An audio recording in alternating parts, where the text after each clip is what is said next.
Hey everybody, what is up? Welcome back to Final Trade. Our beloved professor from Tellurian Community College put out a video a couple days ago about how he thinks that WOTC sabotaged Double Masters 2022 unintentionally. And I thought he made mostly good points. I like Professor a lot. There was one thing that he talked about, though, that I think he just kind of has wrong. So I wanted to talk about that, and to help illustrate the point, I have a couple visual aids here, including this old artifact. Oh boy, a 5th edition booster box shell. Yep, a guy behind the counter at a game store sometime around 1997 threw this at me because I bought the last booster packs out of it, and he said, "Hey, you want this box?" And I said, "Well, sure, I'll just dispose of your trash for you, and then I'll keep it for the next 25 years so that I can use it on a YouTube video one day." And the point of showing this box here is that it has this $2.95 each. Yes, MSRP. We're going to be talking about MSRP, a divisive subject, but I think a lot of people approach it wrong, and I think Professor approached it wrong. So I'll have a link to his video down below with the timestamp that we're talking about. But at about 13 minutes into the video, he says the following, quote, "Wizards of the Coast can make myriad steps to make sure stores maintain a product within an intended price range, but that does mean they'd have to print enough of it to fulfill demand. It also means they would have to tell you what they want that product to cost, which of course brings us to no MSRP means more players getting gouged," end quote. And so, of course, the first thing to kind of take issue with is gouging. Gouging isn't actually a thing that's deserving of its own video, but it's just kind of an emotional response that people have. But gouging doesn't really exist. Markets clear at the price where buyers and sellers agree on a price, and you can't be gouged if you agree to the price. And if you don't agree, then a sale doesn't happen and you don't get gouged. So gouging isn't really a thing, but that's kind of a deeper topic. The first part of his quote is right. WOTC would have to print enough product to fulfill demand in order to keep the price within some kind of intended range. But what WOTC wants the product to cost is really irrelevant. When they release a set, they may have ideas about what they want it to cost. It doesn't matter, though. The TCG market will decide what the product costs. And this is just like markets for every other thing. But the TCG market is interesting because this stuff is pretty easy to ship. It doesn't cost that much to ship. It may increase the cost of a box of cards by 5, 6, 8% to ship it across the country. And so that means that the entire market nationwide is interlinked. It's one market. And so essentially sellers in one part of the country are competing against all other sellers, and that's really good for having a healthy market. So we're also competing to buy a limited amount of a desirable thing. There's not actually an unlimited amount of even things like, I don't know, Kamigawa set boxes. There will not be an unlimited amount. And so because of that, we have to find where buyers and sellers agree on a price.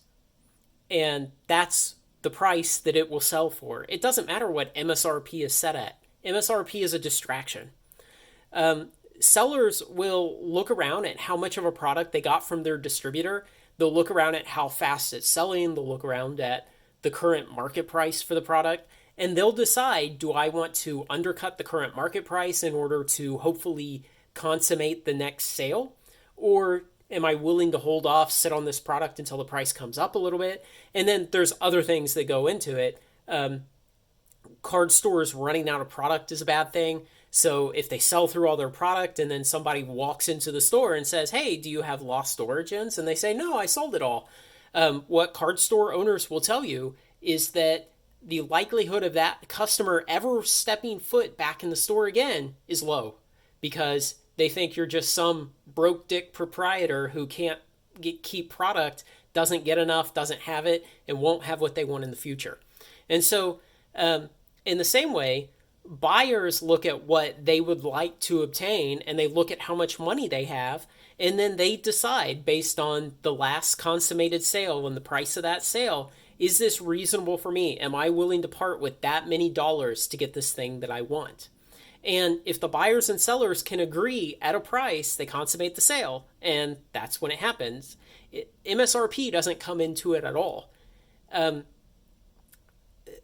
it's a type of market where the MSRP is completely irrelevant. And realistically, WOTC would love for the product to sell at $1,000 a box, as long as it didn't impact the number of boxes it sold.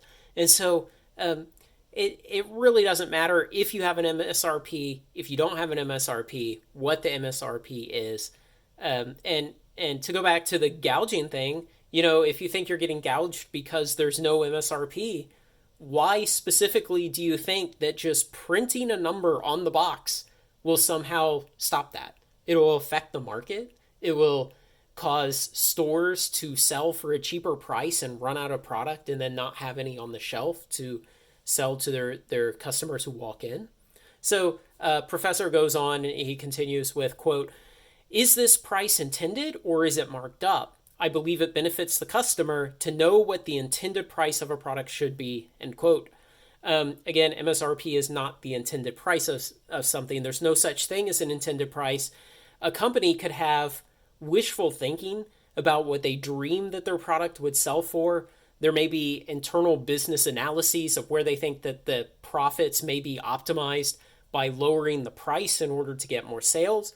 But there is no intended price. Only the market decides what price the market clears at. And when I say that, I mean it to be redundant on purpose. It is the market that is in control. A sale does not happen unless buyers and sellers agree on a price. And they agree or they disagree regardless of what this number looks like.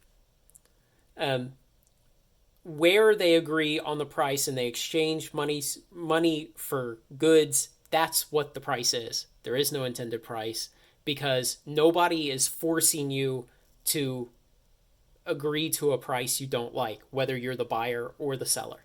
And, we have other items you can purchase, outside of the TCG market. And that's why I put a pair of scissors here, kind of as a funny example. If you need a pair of scissors, most pairs of scissors, like this one, will accomplish 95% of the things that you'll ever need scissors for. You have some special use case scissors like tin snips and, kitchen shears that can break bones and those silly ones with like 4 or 5 blades for cutting herbs. And you have left-handed scissors for disabled people and stuff like that. But for the most part, a pair of scissors like this will do nearly everything you'll ever need scissors for. And if you need a new pair of scissors, you go down to Target or Walmart and you walk in and there will probably be an MSRP printed on the box and it will probably match what is on the tag on the shelf that the scissors are sitting for, and that is what you will pay. And you won't worry because there's not much choice that goes into buying the product. It's a more highly commoditized product because the number of substitutions on the market is very high. But when you're talking about wanting to buy Double Masters 2022 collector boxes, there are no substitutions. You buy the box. And so you can't hope that somebody is just very kindly selling at some low MSRP price that is below what the market is willing to pay. The market has signaled, hey, we're willing to pay $330 a box for Double Masters 2022 collector boxes. And you are not going to get some discount from that if WOTC just prints a number on the box. Another good example is MSRP when you buy a car. We have this like insane cultural tradition where you negotiate for a car price and people kind of consider you stupid if you pay MSRP. Like it's required almost that you pay less than MSRP, or people kind of look at you weird, like you screwed that up negotiating. And so that's a good example of a case where there is a published MSRP, but everyone expects to not pay it. Nobody thinks it's reasonable to pay, and everybody just kind of ignores what the manufacturer of the car thinks the car should sell for. It's probably not even an honest number. It's a number generated with marketing in mind.